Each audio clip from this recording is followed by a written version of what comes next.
Hello there, everybody. How you doing? Okay, we're back today talking about Indy Ref 2, Scottish independence. Hey, this daft American's back again talking about it. What can I say? I'm just Scottish daft. Anyway, no. So, anyways, what we're going to be talking about today is something very interesting happened yesterday. There was an independence march in Glasgow, and so there. I mean, it was long.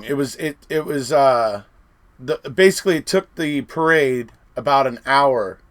It was about an hour long, the trail. It went a little longer than an hour because it wasn't just an hour-long walk. But there was somebody that stood at a certain vantage point and took a picture every 1 minute as the parade was going by, and they basically took 100 pictures. So it's like a little over an hour. So it's very interesting. I'm going to show some of that today. But what I'm going to show first is, obviously this whole question about Scottish independence. Why is it coming up? What's the big deal? What is it about what's going on in the UK that has so many Scots fired up and talking about independence again, right? And doing things like marching through the streets of Glasgow. So what is it? Well, okay. So I was checking out some stuff yesterday, found some interesting stuff to help me, somebody who doesn't live in the UK, to understand some of the things that are going on with Brexit that are, in effect causing waves, So I have been covering it here on my channel. You guys have probably seen me talking with Mr. Hodnott, Mark. I talked with him a couple times because he knows quite a lot, regarding the EU. He spends a lot of time in Europe, actually, and stuff. So he actually knows a fair amount. And so we've been talking about it, and I've been getting a little educated about it. But what I found out yesterday was very interesting because everybody here knows, and some of the yes voters in Scotland probably hate this when I do this, but I say, good for the Conservatives in England. Good for you guys. You guys got your majority, you got your mandate in England, you got all that to go forward with Brexit. And I was genuinely congratulatory towards that. However, it was all this talk about an oven-ready deal, a deal that had been forged basically with opposition, where there wasn't a majority, and so the deal was probably not perfect for everybody, but it had aspects that everybody could agree on, right? And Boris kept talking about this oven-ready deal. We're ready. It's an oven-ready deal. Oven-ready deal. As if we're going to push the oven-ready deal through. That's what we're going to do. That's what he was saying during the election. Okay. Well, it turns out, folks, that's not true. They have already made several changes to it. It's not the oven-ready deal that was originally agreed to. And that's because the Conservatives right now are in power and able to do that. And so instead of moving forward with a deal that had been forged under more scrutiny from less lopsided representation, basically, where more people were getting in. Like I said, it wasn't going to be perfect for everybody, but it had things that everybody could agree upon. And moving forward with that deal would have, in my opinion, been the best bet, because obviously the Brexit issue. See, one of the things that I see here, and it's disingenuous, and I can see why the Scots and Northern Ireland are beginning to get a little bit, miffed at what's going on in Westminster, because they're instead of them just moving forward with that oven-ready Brexit, which would have been the most diplomatic thing, so that everybody, at least there was some semblance of everybody feeling like there was something in it for them. Instead, they've gone and changed it. One of the big changes here that I'm going to talk about is they recently made some changes to it. So yesterday, I believe it is, in Parliament, they tried to add an amendment to this. They still calling it the oven-ready deal, even though they've changed it, which is interesting. But there was an amendment proposed, because one of the things that they had removed, one of the things that the Conservative Party removed from it, was that post-Brexit, that they would be able to have dealings in terms of trade and all those sort of things with other countries and all that sort of stuff, that they will be able to do that and negotiate and do all that sort of stuff and negotiate for the UK without any type of parliamentary oversight at all. Like, completely free of any parliamentary oversight in terms of their dealings internationally for the UK. So that strikes me as a problem. So what they tried to do is they tried to introduce an amendment yesterday to put that back in, to put that parliamentary oversight back in, so that the people, the constituents that send their representatives to Parliament, can feel like their voices are being, heard, and that that their voices still matter. But so this is problematic. So the amendment was introduced, but it was voted down because obviously the Conservatives are in power there right now, and they just voted it down. They voted no on the amendment. So it's things like this where the Conservatives are changing it and then basically trying to get rid of any kind of oversight so they don't have to answer to anybody and all that sort of stuff.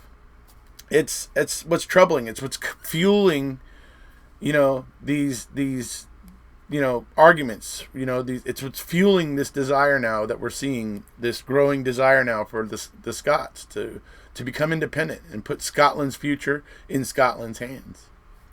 You guys have seen, I've been doing some videos here talking about Scotland's natural resources are off the chart.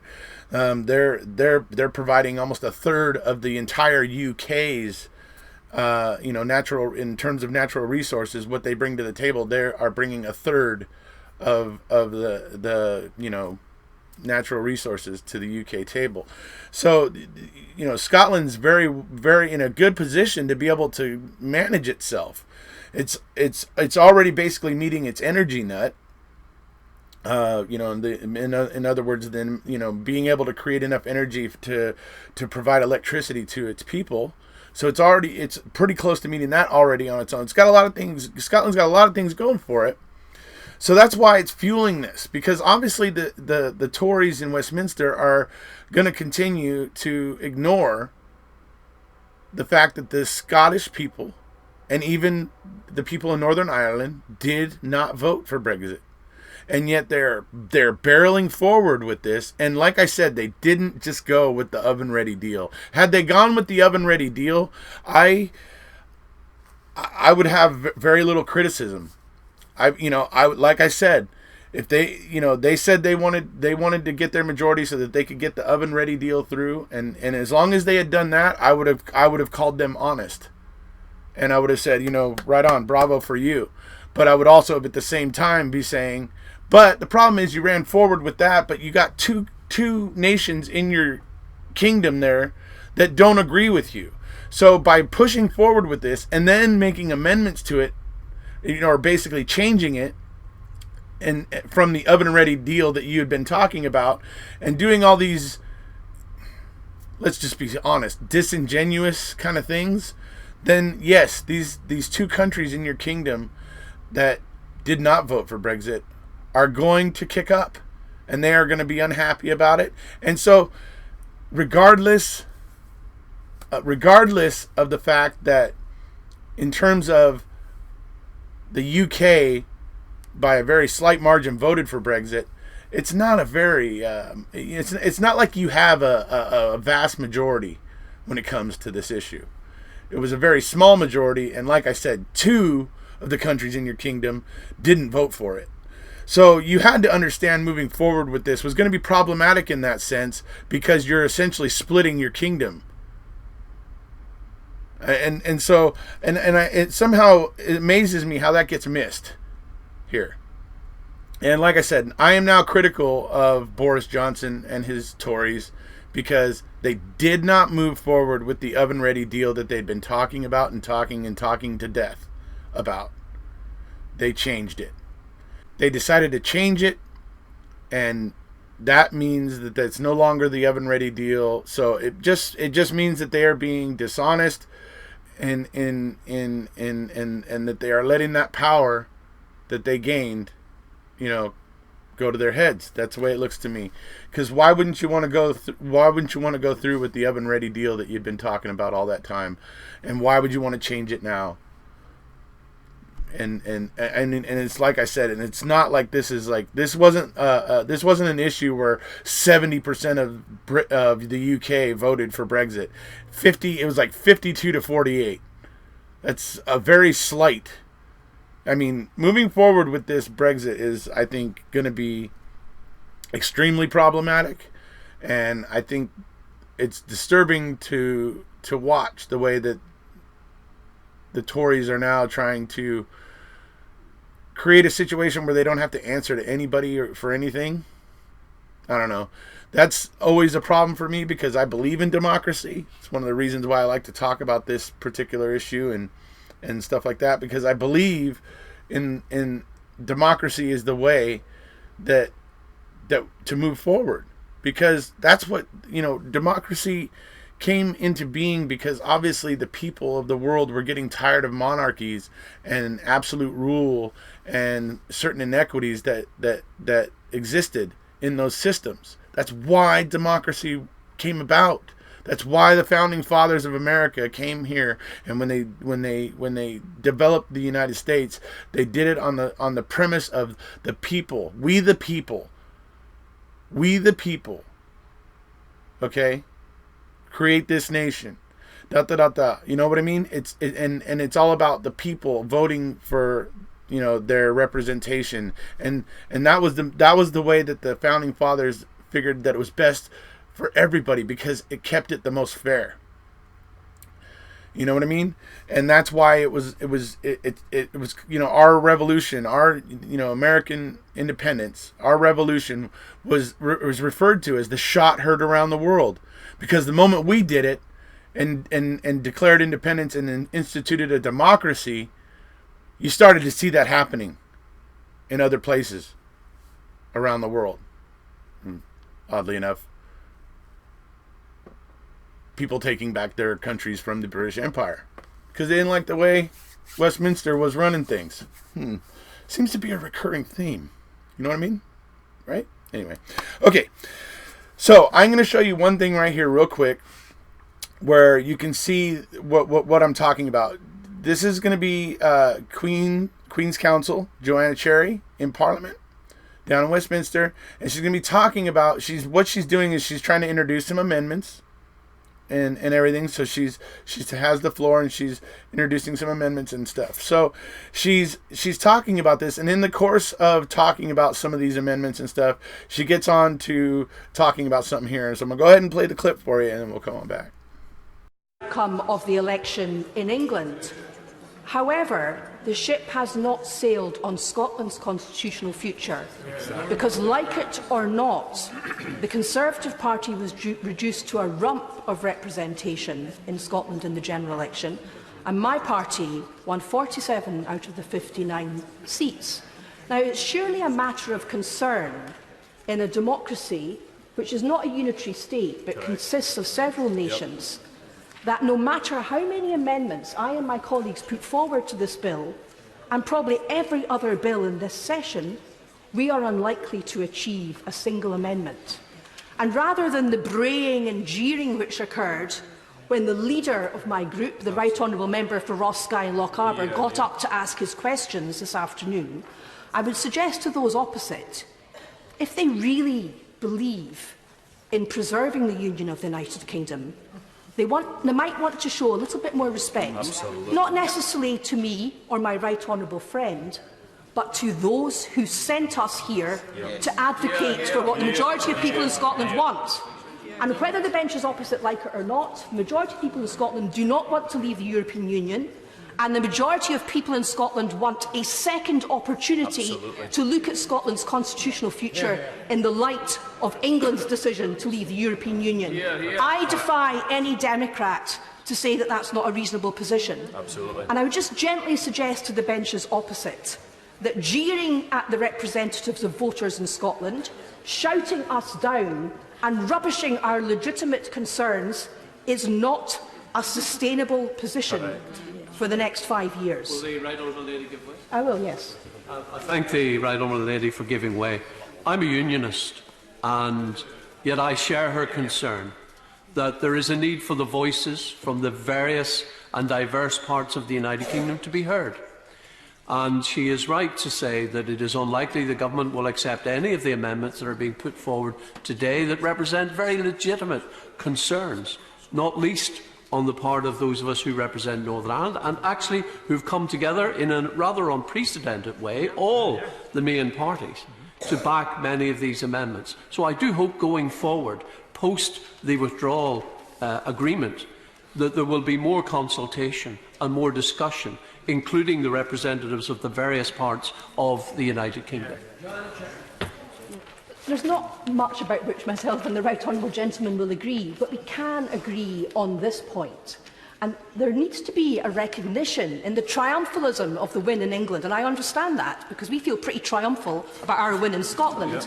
But in the triumphalism of the Conservative Unionist Party's win in England, if they really say that they are a Unionist party, then they're required to engage properly with the representatives of the other parts of the United Kingdom. Sounds pretty darn reasonable to me. If you're a unionist party, that you should actually take notice of the concerns of the various parts of your union instead of shouting them down and that sort of stuff. So the logic there works, perfectly there. So, yeah, it's interesting. There was a lot of things there that I thought was interesting. Obviously, there was the gentleman, the unionist gentleman that stood up and was saying that, look, some of these amendments, we have been agreed on by a lot of us who have come together to agree that these amendments are, should be considered and stuff. And they're basically just hoping that it's basically an appeal to the Tories to, hey, look, you care about the union, and we're trying to, be a part of the process here. Can we get in the game? I guess it's almost what it's like. It's unfortunate. This is why Scotland wants to take its own future into its own hands. It's why, well, at least that's why the conversation has now resurfaced with gusto again. And that's why we saw an independence march, an Indy Ref 2 march yesterday in Glasgow. So I'm going to show you guys a few clips of some things going on with that. A very long parade. It was really cool. I watched most of about 1 hour and 40 minute video where somebody was at the head of the parade and they were just filming as it went along, and there was people coming in from the streets, even people standing along the streets waving big yes flags, and really cool, but people running in and taking part. And so I'll play some clips of what was going on with that, and some of the cool moments from that. It was pishing at Doon, obviously. So everything was wet. You're going to see one of these clips where everybody's dancing in a puddle of water, essentially, and stuff. And everybody's having a great time, even though it's cold and wet and pishing at Doon, all that sort of stuff. So it's great stuff. So I'm going to show you guys some clips of that, and then we'll come on back. So here's a great shot of the march here with the banner in the front, Scotland's right to choose. That's what the yes voters are all about. And like I say, this is only likely to grow, in my opinion, with the current state of things. It's pretty clear that a great deal of Scots have issues with Westminster, whether they've decided on independence or not. It's pretty clear that they all seem to have some issues with Westminster. So, obviously, Scotland's right to choose is becoming a much bigger talking point as time goes by.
under one banner till our Independence Day.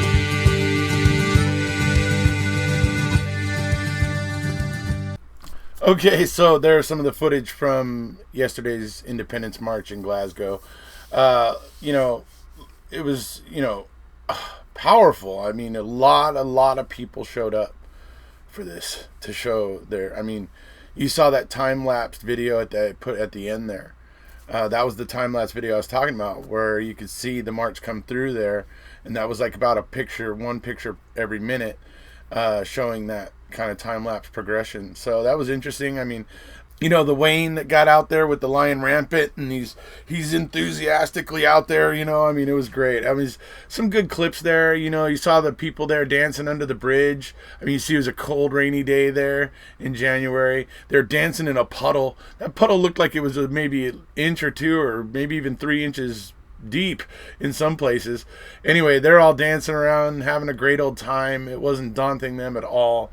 Very interesting. And then the clip of the guys with their shirts off and their kilts and all that sort of stuff. I mean, they were sending a message. They are, they want to make Scotland, independent. They want Scotland's right to choose, and it was a very well done. It's all very, very upbeat, dancing, drumming, and everything. It's great. And there was one other thing that I'll show real quick, because we see the numbers that show up. Obviously, the yes number, the yes voters, the number of them who showed up for this march. And now I'm going to show you one spot where some Unionists actually kind of showed up. But it's kind of funny because they're really very greatly outnumbered. The Unionists, I guess, didn't get the memo or just didn't want to show up on that cold, rainy day. But anyway. Here's a little screenshot of when the Unionists kind of met up with the march here.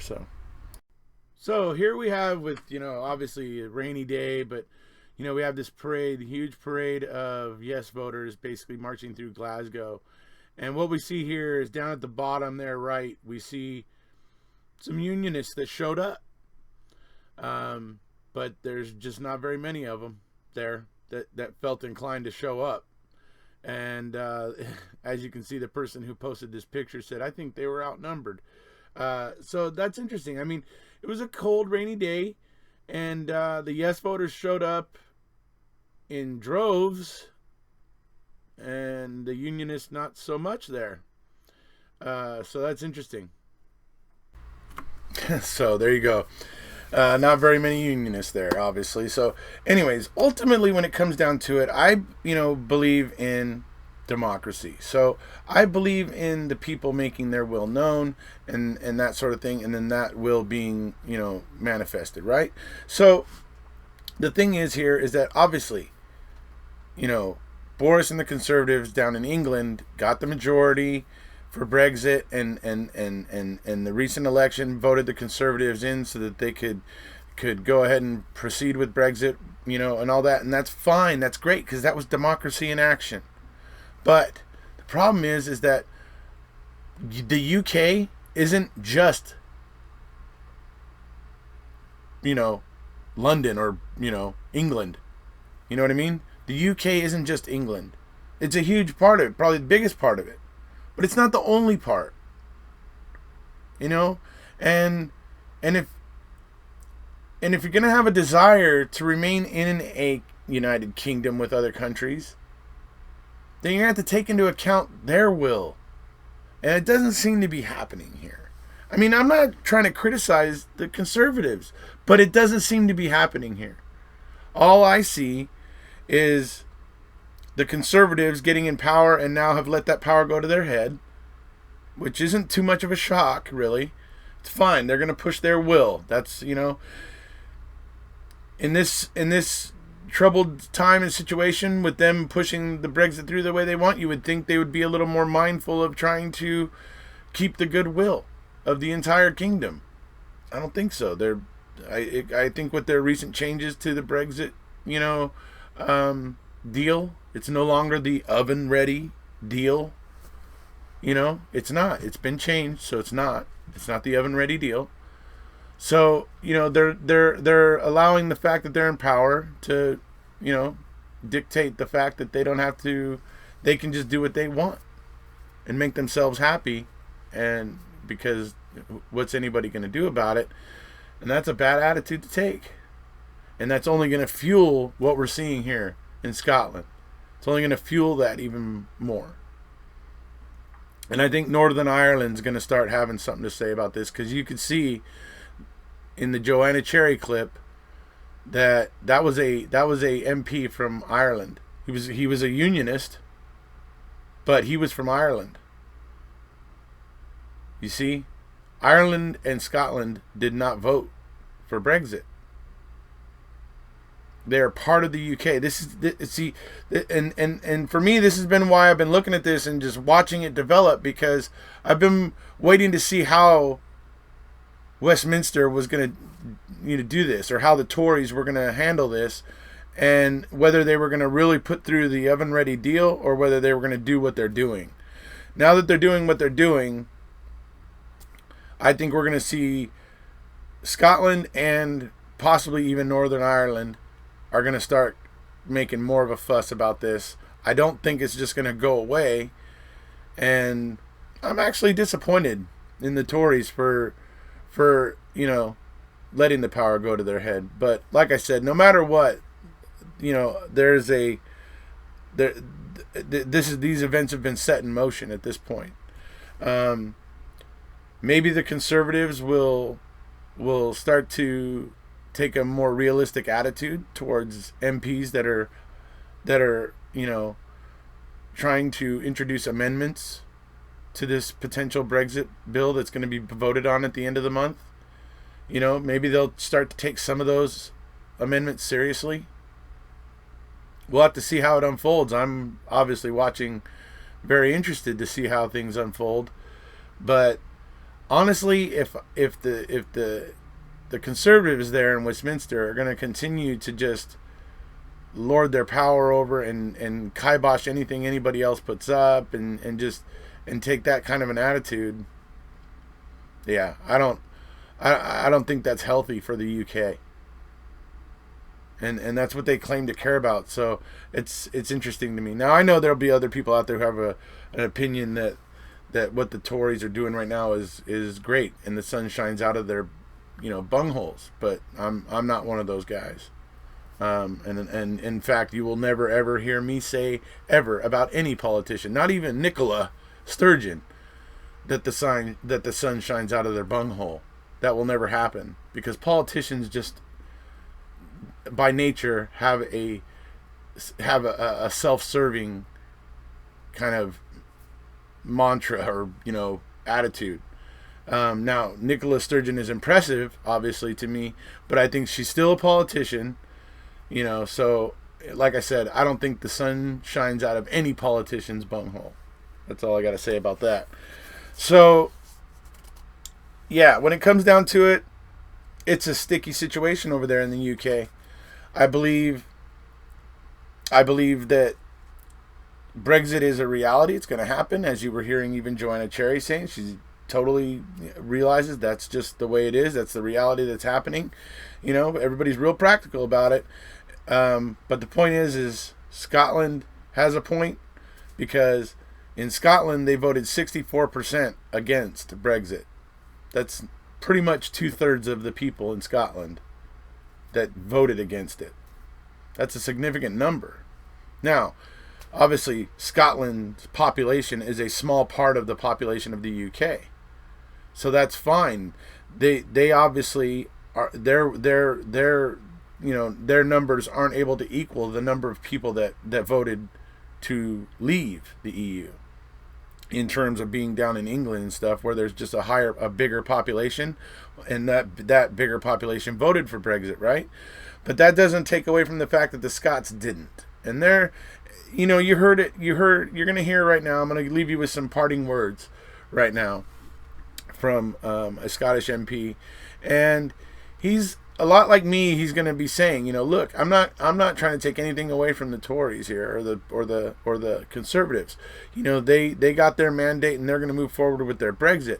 But what they have to realize is that the Scottish people voted in SNP and they made their will known, and that this Scottish independence vote needs to happen. So I'm gonna leave you with his words. His name's Pete. I'm gonna leave you guys with his words on the way out. I hope you guys have enjoyed this. I'm enjoying following this stuff, so I do really want to see all comments. If you can, give me your thoughts. I mean, if obviously I have been getting some people who have been criticizing what I've been saying and that sort of thing, and that's fine. I love that. So don't be shy. Be respectful, of course, but don't be shy. So I will always try to be respectful to you as well. Anybody that comments here, even if I disagree with you, I will always try to be respectful, of course. That's here on this channel and on my other channel as well. Eric Jose on Making a Murderer. It's, for me, a big part of what I do is keeping it classy. Be classy, think classy, speak classy, and just, don't be a menace. You know what I mean? And let's talk and have the conversation, because I think it's a very, very interesting situation. It's maybe even troubling in some areas, but I think ultimately, if you believe in democracy, then you got to believe that, the UK deserves Brexit, but the Scottish people deserve Indy Ref. It's, for me, if you believe in democracy, both of those things are true. So that's the way that goes, folks. And I'm going to go ahead and leave you with the words of Pete here, and then we'll see you next time. I think all of us agree at some point there will be another referendum, because things are totally and utterly... Now, they're saying no. They're saying no. You heard, we heard them say no. You heard them say no.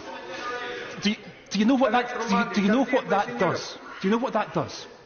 All the time they say no to Scotland, that they say they will deny Scottish democracy.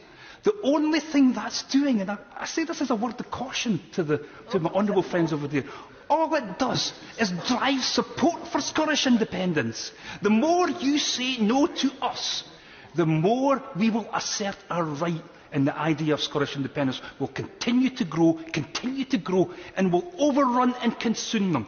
My little bit of advice to honourable gentleman, right honourable gentleman opposite: just get on with it. Just give that independence referendum and acknowledge that we are on a different trajectory to the hard Brexit UK that you want. Now, you can have your hard Brexit. Please have it. If that's what you want to do, you want to be the isolationist United Kingdom, that is your choice and your democratic right. Nobody's stopping you do that. I would be the first person to say, good luck, and let's hope you get on and make a success of it. Do not hold my country back in that. Do not subsume my country into what you're trying to achieve. We do not want it, and we've told you that on several, if not numerous occasions. It's over. It is over. Scotland will be an independent country. The sooner this House recognises it, the better. Mr Deputy Speaker, I'll finish because I know that I've kept this House attention for long enough. The battle for the hard Brexit is over. They've won. The battle for Scottish independence has just begun.